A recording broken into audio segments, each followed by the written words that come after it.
There used to be a payphone here, just outside of New Calvary on Queens Boulevard. And the old joke that never really gets old, does it, was, like everything else here, the line was dead. I don't remember that phone ever working. I'm going to spend some time roaming around roaming around New Calvary.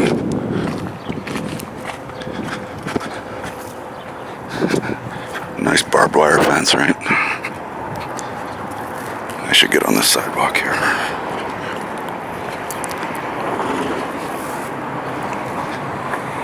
I don't have quite the love affair with New Calvary that I have with Old, but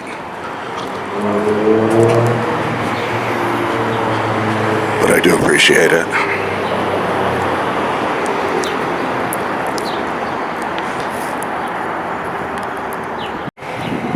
I've never attended the weekly field mass in the chapel, and they're not doing it these days anyway. I'll probably get around to it sometime.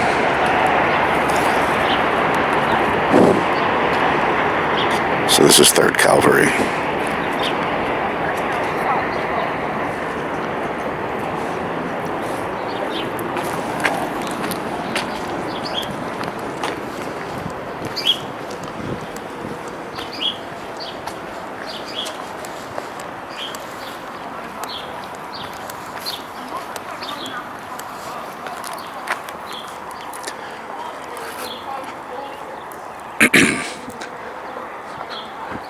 This is where you'll find Calvary's first attempt at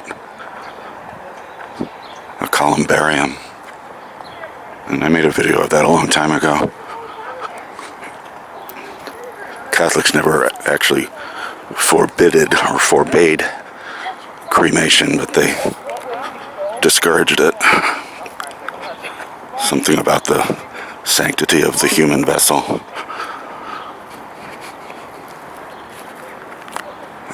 New Calvary is actually pretty lively today. This is a Sunday morning. Typically this place is about as empty as Old Calvary, but spring is here. Spring is finally here.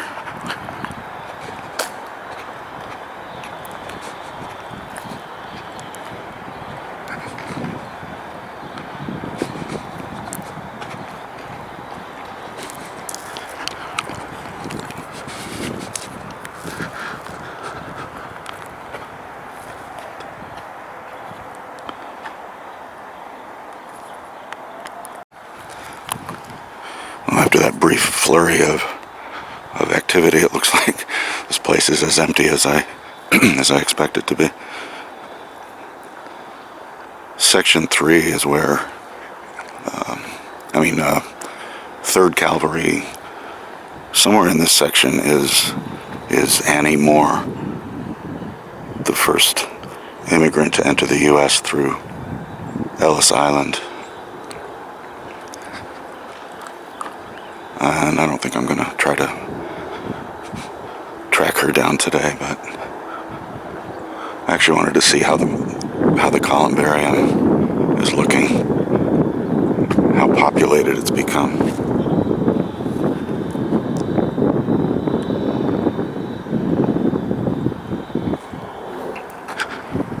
Oh, there's a couple of visitors and a jogger.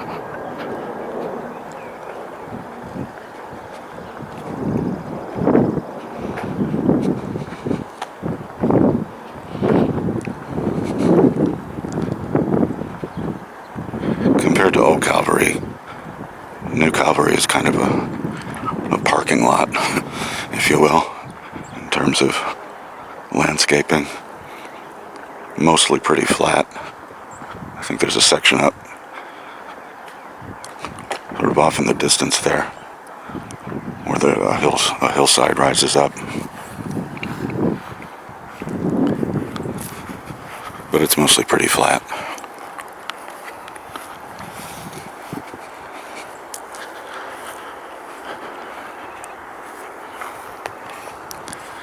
And it does have some pretty sweet views of Manhattan, although this isn't one of them.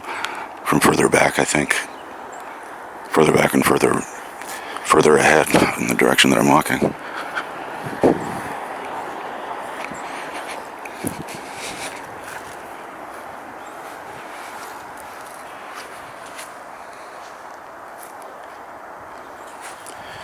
And look at that, the sun's coming out. You can see the shadow of my incredible head of hair. Haven't had a haircut since last January.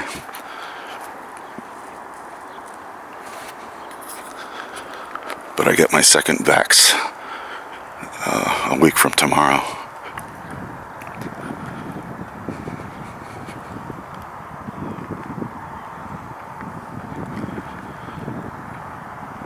I did a few forensic genealogy gigs out here.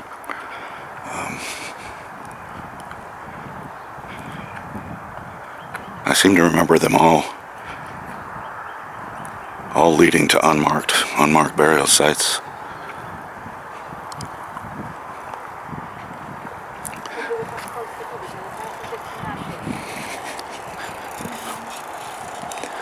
Calvary has actually become pretty strict about enforcing mandatory tombstones, but you don't really see that reflected here as much as in 4th Calvary, which I assume I'll end up at.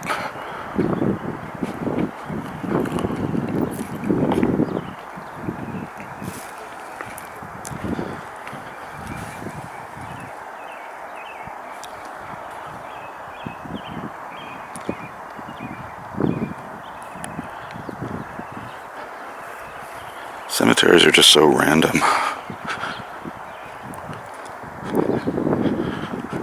People whose lives never intersected. People whose lives were never even a blip on your radar. And you end up spending all eternity parked right next to them. That guy's driving kind of fast.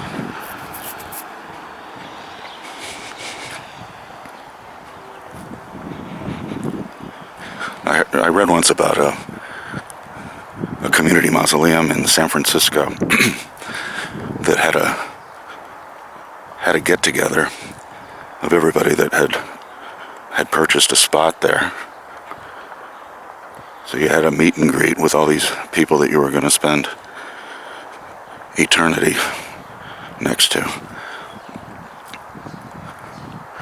That's the kind of thing they do in San Francisco.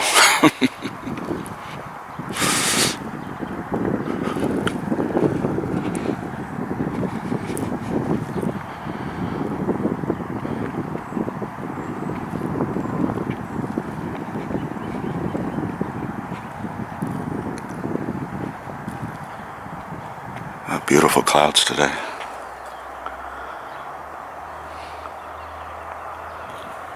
And that's a big, beautiful tree. Very spring-like.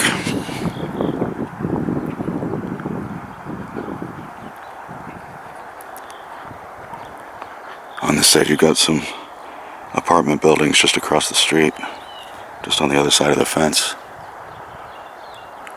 It's Woodside. Or no, it's not, it's Sunnyside.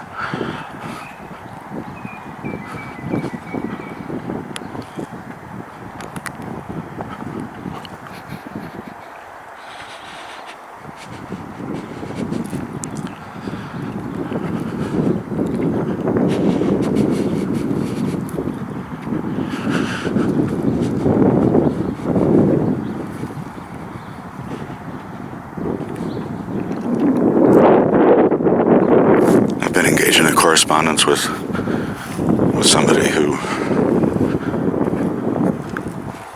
has as much of a love affair with these cemeteries as I do. We got into a discussion about sepulchral portraits. I think they're porcelain, or the older ones I think were a form of porcelain. I've had this discussion with myself many times about those things. One photographer published a book of maybe 40 or 50 photos of those portraits of portraits. I remember the online reviews complained that that's all it was. I think there was a single page discussion about the process of making those portraits. But other than that, it was just pictures of pictures. And the complaints were that the photographer could have made some effort to identify these people. And I concur with that. Like I should talk, though, I have a huge collection of those type of portraits that I amassed. A long time ago, I had the intention of identifying as many of those people as I could, but just never panned out, like so many of my little projects.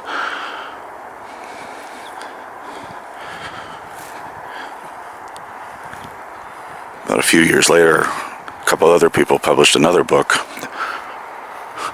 of these portraits. And I'd have to look at it again, but I interpreted it as a rebuke against the first guy who just published nothing more than a bunch of pictures of the pictures. These people took it to the next level and identified the people and got as much backstory on them as they could. Seems like a lot of work, but to me the question becomes, the moral dilemma, if you will, becomes, why do these people, why does their immortality get to go, it goes to the head of the line.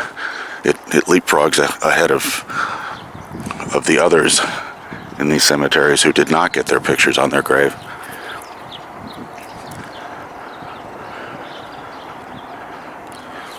All lives are equal in the end. But somehow the folks who had the resource or who were talked into having their portrait put on their grave, they get special attention. In a lot of cases, too, it's probably not even their decision to put their likeness on their burial site. Certainly, in the case of infants and young children, they had no say in the matter. But I would think that's probably true across the board.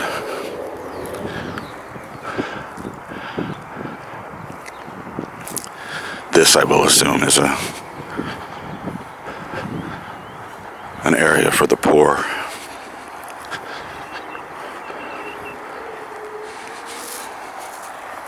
The Catholics used to be big on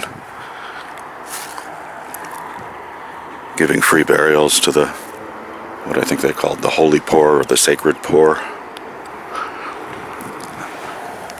I don't think they do that so much anymore.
But when I say that their immortality leapfrogs ahead of anybody else's, I'm referring to the fact that they get chosen for special treatment by getting published in a book and distributed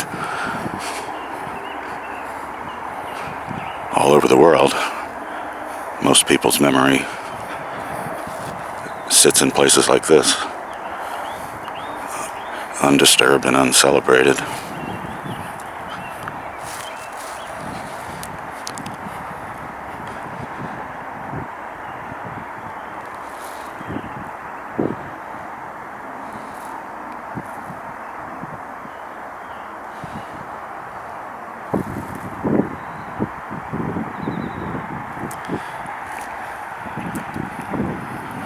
This looks like a recent burial. Maybe more than one.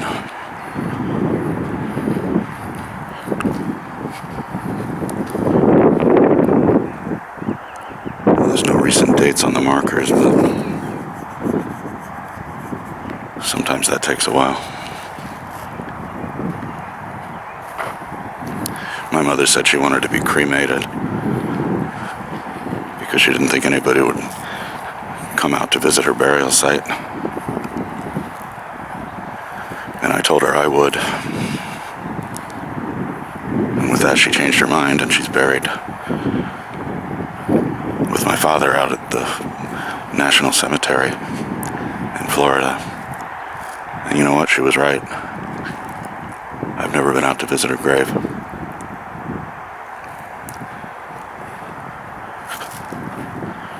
This is a modern style of sepulchral portrait. I'm having no luck finding the older style in this particular section, but I expect to. The portraits were big in the early 20th century and then sort of fell out of fashion. Not exactly sure when, 1930s or 40s. Oh, you'll also see this. What do you call this? Sandblasting?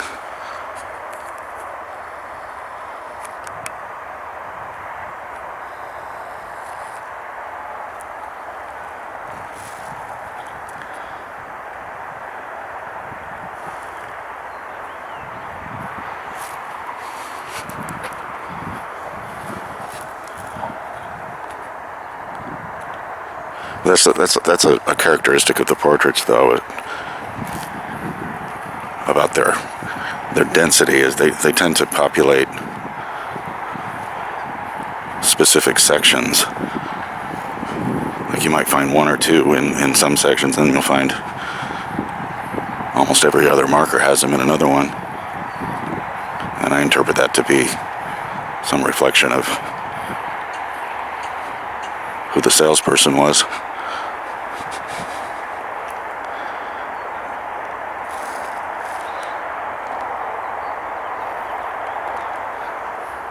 There's a couple of people visiting. I don't know if you can see that.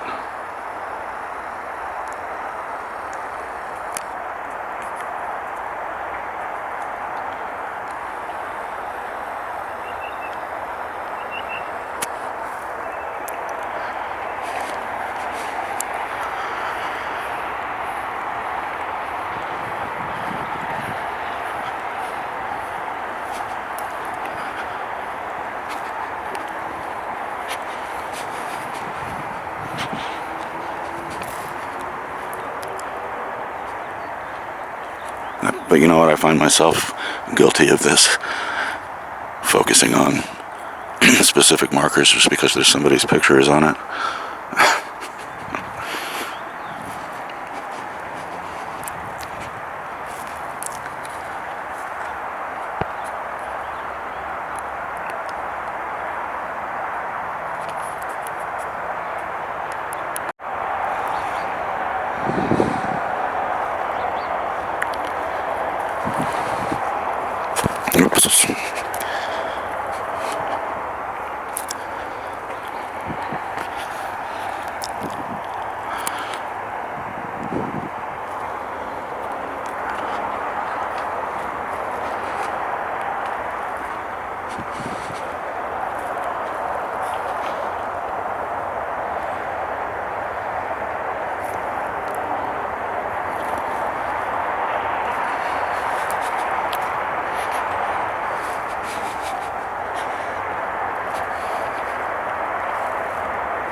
I think the further we get going this direction, I think we'll start seeing more of the portraits. So here's one.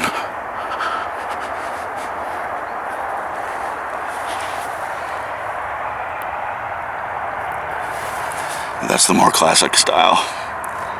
The stuff we saw earlier was the modern style, where everybody's smiling.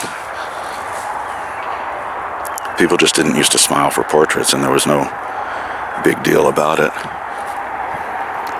I've read that it was Kodak and its Kodak moment tagline that is what forced people to start smiling for portraits. There had been a theory that people didn't smile because the photo exposure took such a long time and it was really unnatural to hold a smile that long, but that's not really it.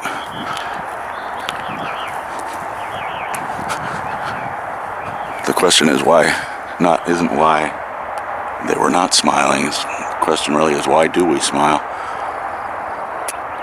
And the answer seems to be that you can thank Kodak for that.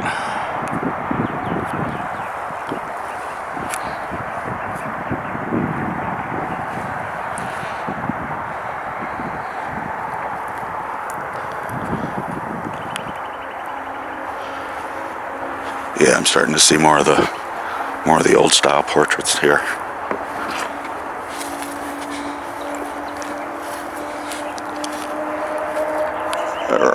Yeah, here's one.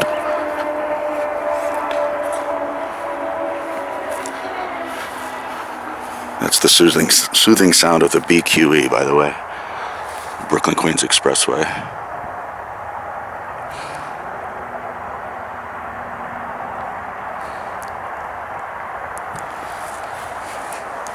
I made a brief acquaintance of Sufjan Stevens, the musician and composer. I gave him and some other of his circle a tour of old Calvary, and we also made it over here for a little bit. He was writing a suite of pieces about called the BQE. I didn't attend the performance, but I heard it later, and it was actually a lot better than I expected.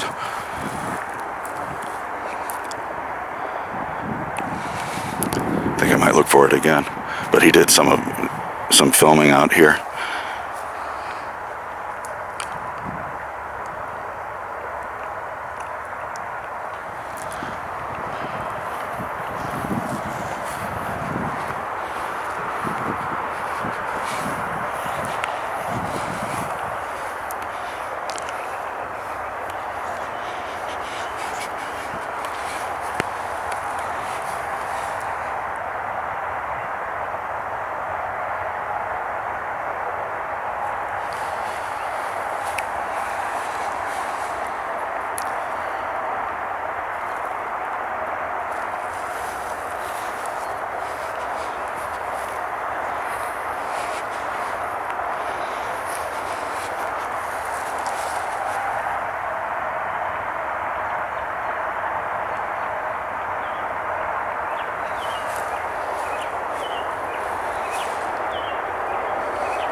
I don't think I've ever seen one like this, with the shape of a leaf.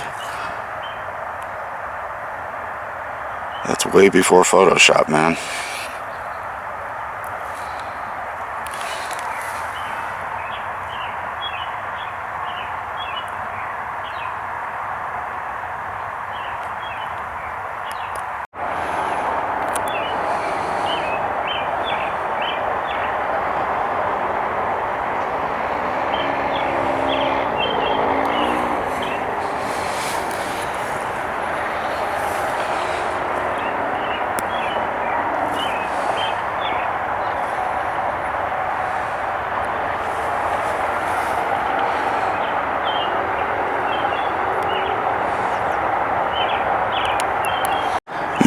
also has a pretty broad range of stained glass in the mausoleums.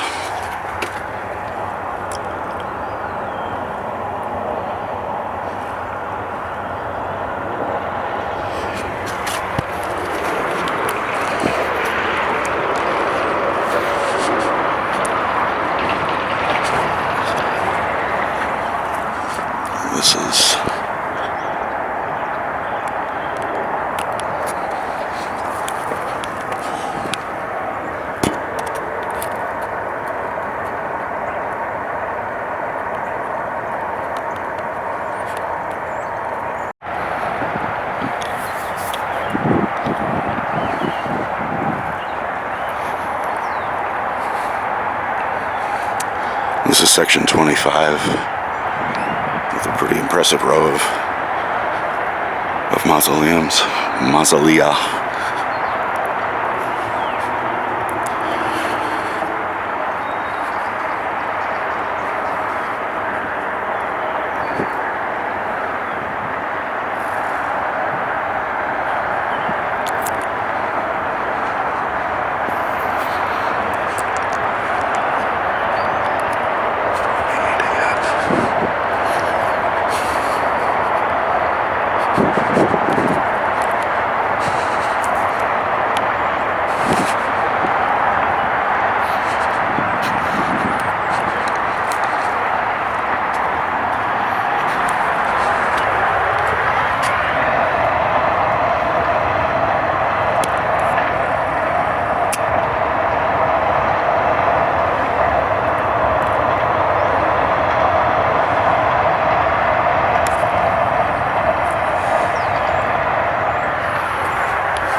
think I'm going to head over to 2nd Calvary now to see how the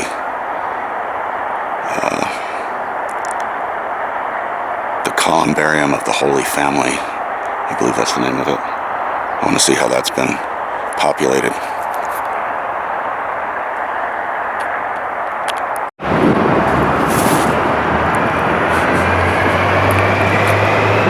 Looks like they're tearing up some of the sidewalk, I guess. I wonder if this is for the purpose of creating more burial space. I did always wonder why these strips of grass were not used for that. Old Calvary, they would have used this strip of grass that is separated from the rest of the yard by that sidewalk. So maybe that's the plan here.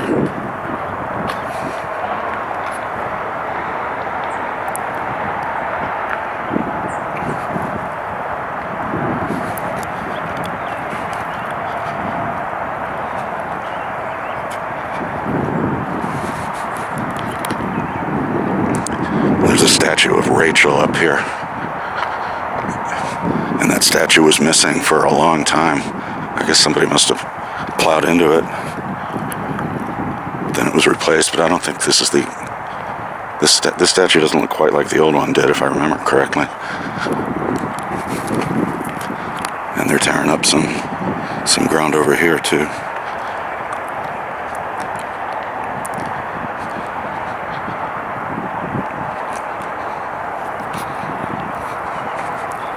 This is 2nd Calvary. I always get a little disoriented because you enter through 3rd, then you go to 2nd, and then you go to 4th. It's like they got them out of order or something.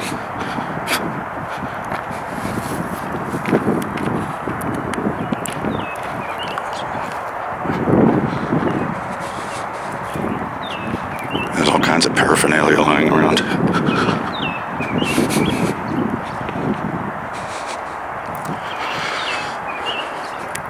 This was going to be some pretty prime real estate if they start putting burials here, right on the street level. I would think that's prime.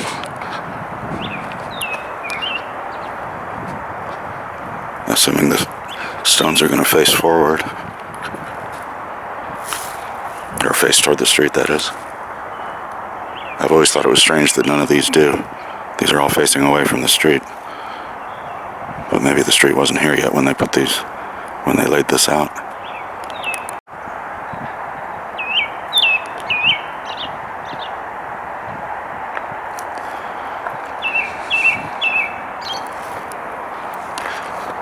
Yeah, there's all kinds of junk lying around here. But here's the statue.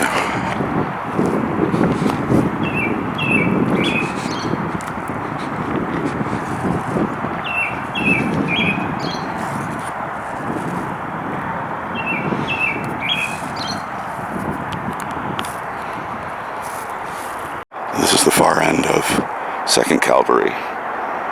And across the street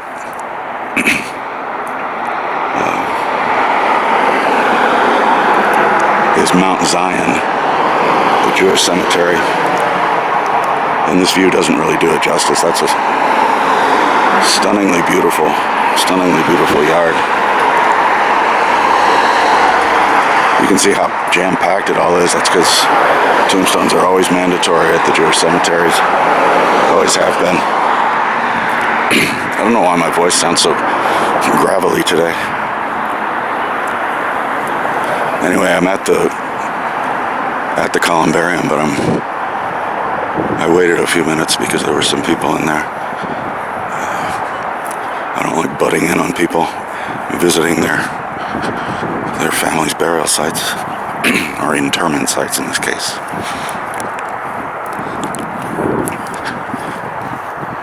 I think this opened for business in 2015.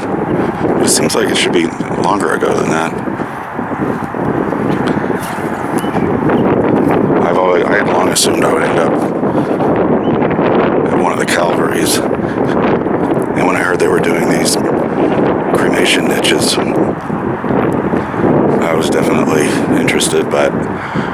don't like the way they're doing it. I don't like the design. There's not any real room for flair or color.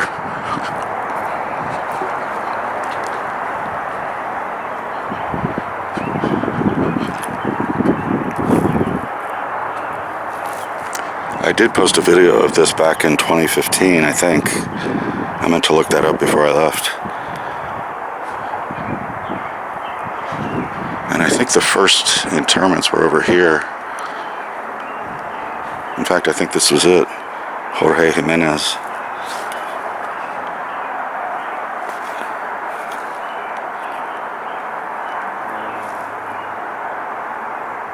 But then here's somebody from 2011, but sometimes people get relocated.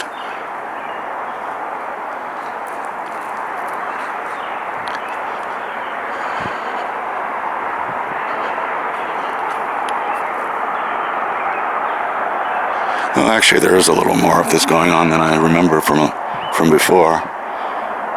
A little more flair with the portrait there, and something here. I thought this was a receipt. It looked like a grocery store receipt at first. That's a holder for a flower. This is the prime real estate, right at eye level.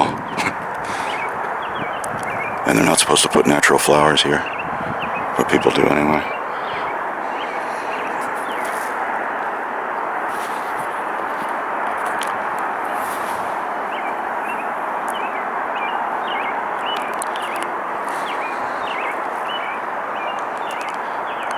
My understanding is this is almost completely filled, or completely sold.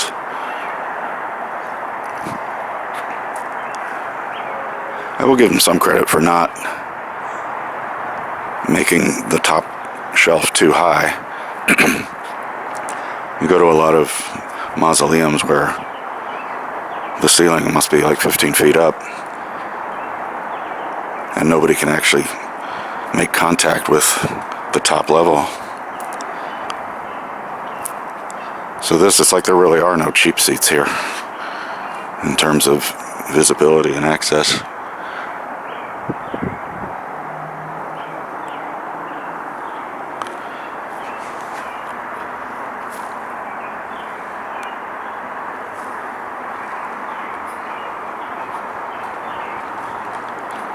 But I also don't like that they don't do exact dates.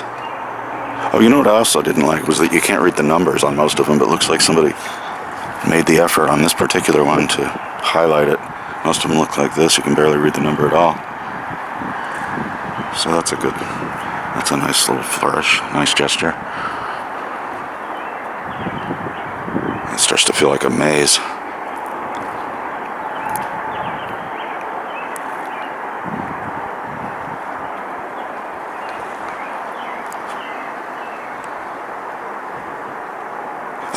I said that it's filled up. I don't know if that's actually true,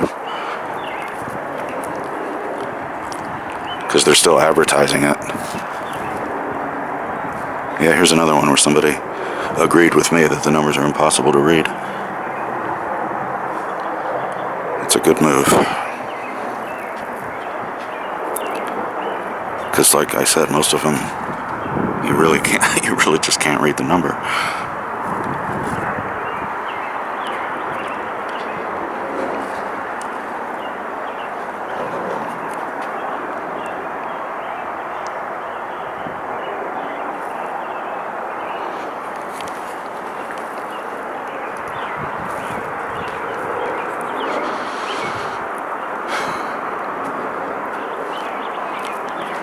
Still pretty empty though, at least as far as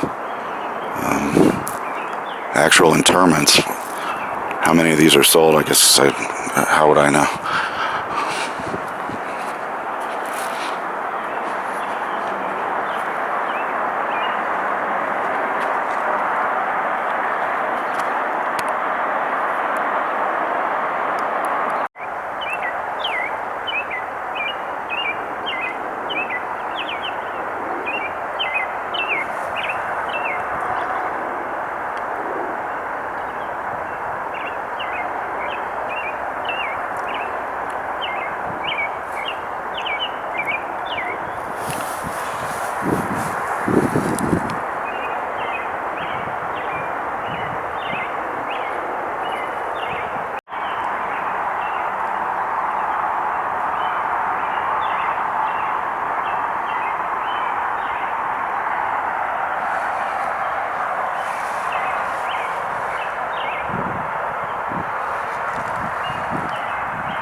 Speaking of cremation, my friend Joe had a funny cremation story. So he went to the Rock and Roll Hall of Fame in Cleveland, and he was just looking around, this museum, and at some point there's a set of stairs that you climb up,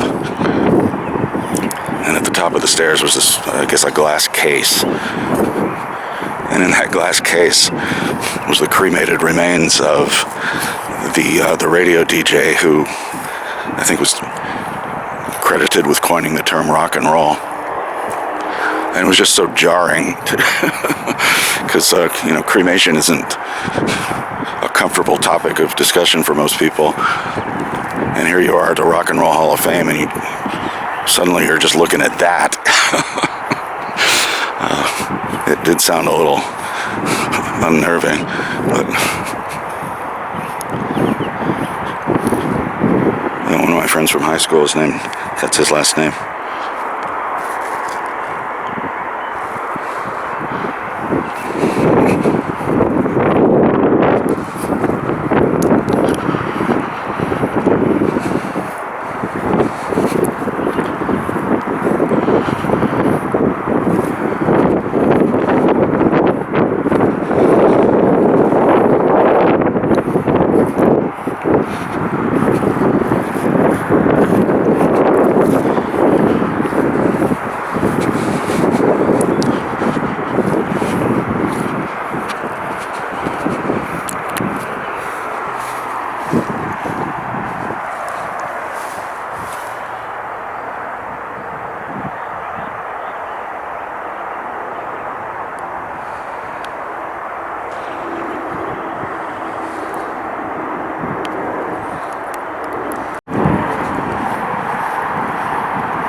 I didn't get many mausoleums today, did I?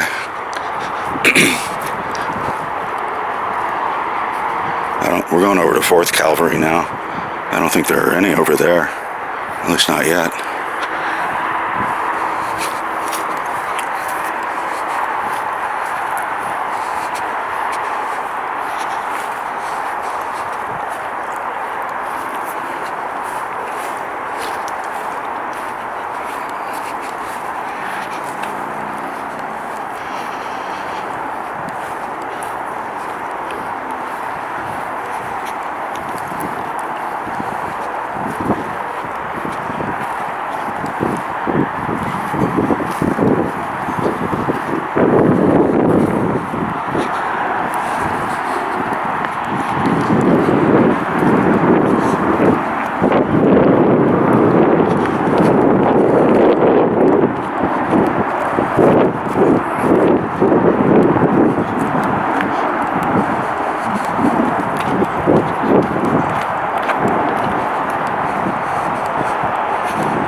here's where you can see that the mandatory tombstone requirement gives Fourth Calvary a different complexion from the others. It's not as tightly packed as the Jewish cemetery across the street, but it's a lot more consistent in terms of markers being present. This is a really loud spot. This is like a waterfall of noise coming off the Long Island Expressway.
Fourth Calvary might not be my favorite, but it does get extra credit for having a bathroom that always seems to be pretty well maintained, although I was just in there and it was swirling with flies. But the bathroom always seems to be open. As long as I'm over here, I'm going to go check on the D-Tex watch clock station that I found, but I just noticed somebody tore open an escape hatch. That's handy to know if you ever get stuck in here, that there's an escape hatch over on this far end of 4th Calvary. But this D-Tex watch clock station, I really can't believe I actually spotted this because it's so tiny. And it's just the same sort of color blends in with the fence, on and on. But the time I spotted it, the stroke of sunlight just hit it just perfectly to cause some kind of reflection, to cause it to stand out somehow. But this is the first one of these I ever spotted, as far as I can recall. And you can see the remains of my Sarabji.com card are still in there. But this time I'll leave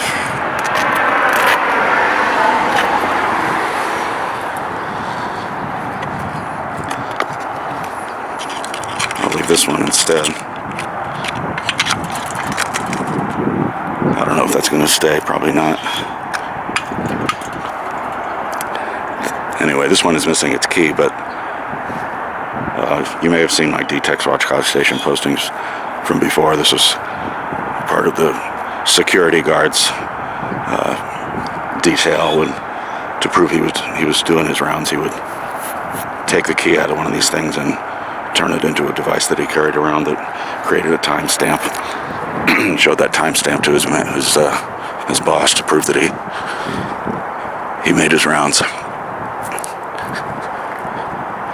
I did see one of those in the Militaria store, an antique store. That doesn't quite count. That one's a real world sighting, as is the one that I found over at St. John's Cemetery.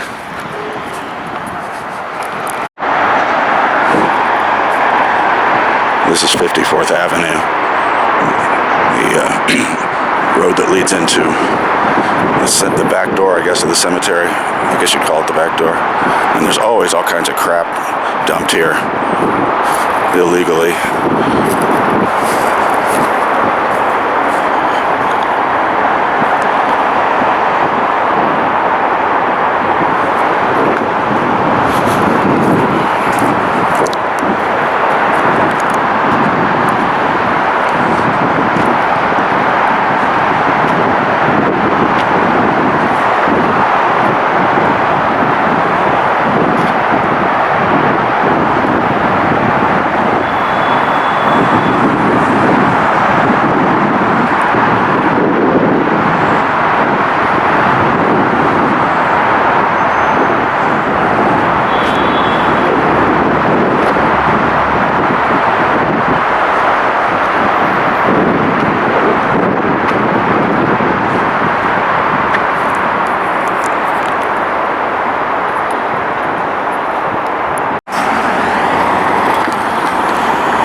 It's a Descanso.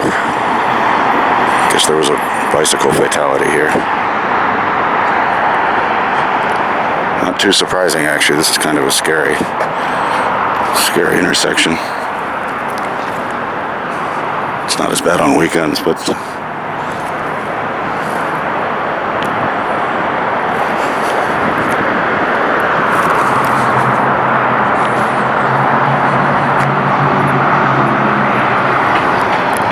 I circled back around to see if this was still here. It's an old telephone number, Stillwell 4 7138. And they used to have another one out front, but I know that sign seems to be gone. This is inside, what is this anyway? 2nd Calvary. Old phone numbers, a fascination of mine.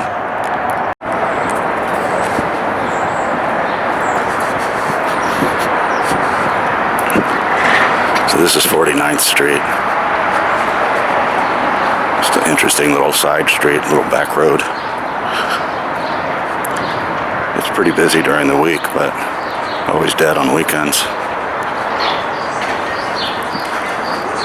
Up ahead, we're gonna find Mount Zion Cemetery, but I'm not going in there today. There's no gate on this side. I don't think there is, or if there is, it's not open.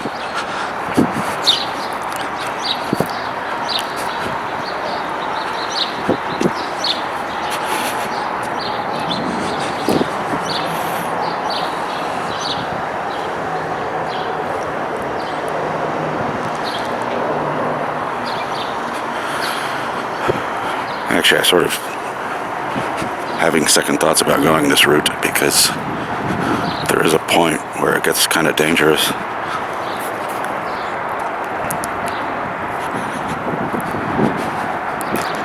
Not on this street, but at whatever the next big intersection is.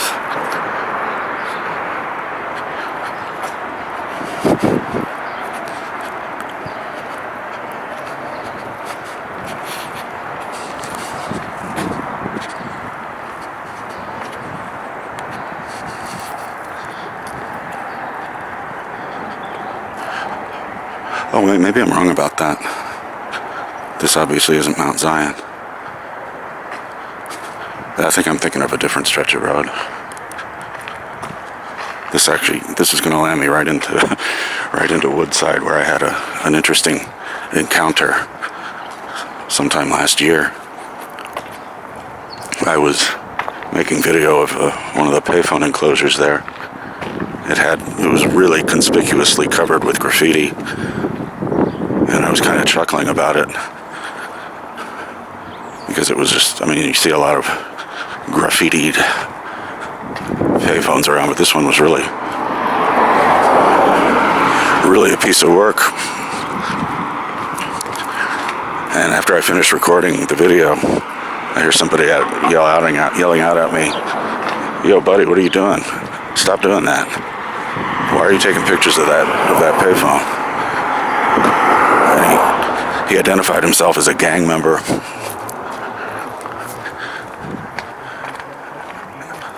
And I told him, "What's the deal? This is something I do. I document payphones." And he said, all these names that were spray painted onto that phone booth, I didn't really realize they were names. I wasn't reading it for what it was.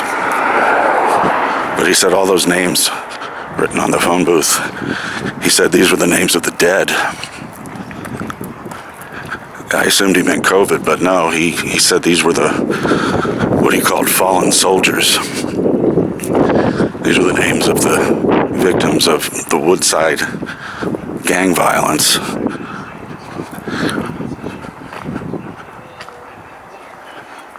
And he asked me if I was a cop. That was what he thought at first for some reason. I said no. He asked me if I was a reporter. I said no. And he totally softened up until it got to a point where he put his hand on his chest and he said, "So you just do this because you love doing it? It's a passion of yours?" I said, "I guess you could call it that." So he gave me a kind of a friendly warning, saying, this is a really bad part of town, kid."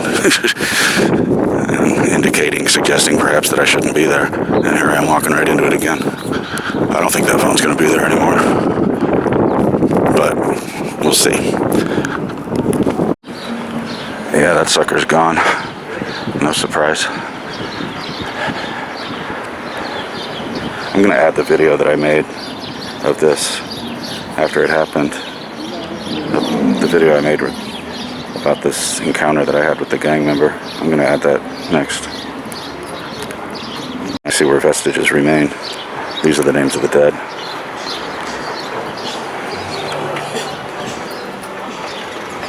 And given what happened with my last encounter, I'm not going to make it too obvious that I'm making video of that. I got schooled today on the meaning of this payphone's graffiti. A dude identifying himself as a gang member approached me, and he asked why I was taking pictures of this payphone. He was confrontational and pointed at my phone and told me to delete whatever pictures I'd just taken. And I faked doing that, but then he asked again, why was I doing this? I said, it's something I do. I document payphones. And, I'm not going to lie, I was nervous. I'm no gangster, and I think that was pretty obvious to him, and also to another gang member that appeared as this conversation developed. And he said, these are the names of the dead. I thought he was referring to COVID casualties, but then he clarified, these are the names of people killed in the gang violence around here. Woodside, and he called these people fallen soldiers. He asked if I was a reporter. I said no. He asked if I'm a cop. I said no. And I just clarified. I iterated. I do this for my own satisfaction.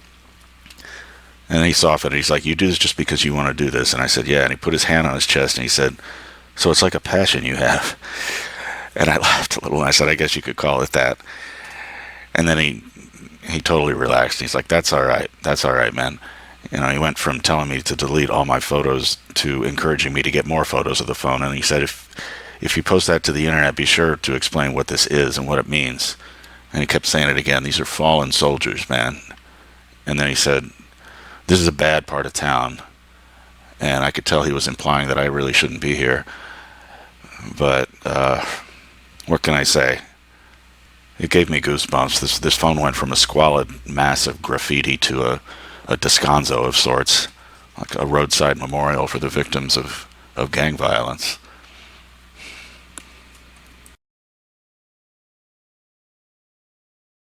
And hey, what do you know? I thought this was gone. That's another old phone number. Stillwell 42468. I got a photo of that one a long time ago. And somebody from the company found it and just commented, like, nice photo, thanks. I thought it was cool. But that's an old Stillwell number.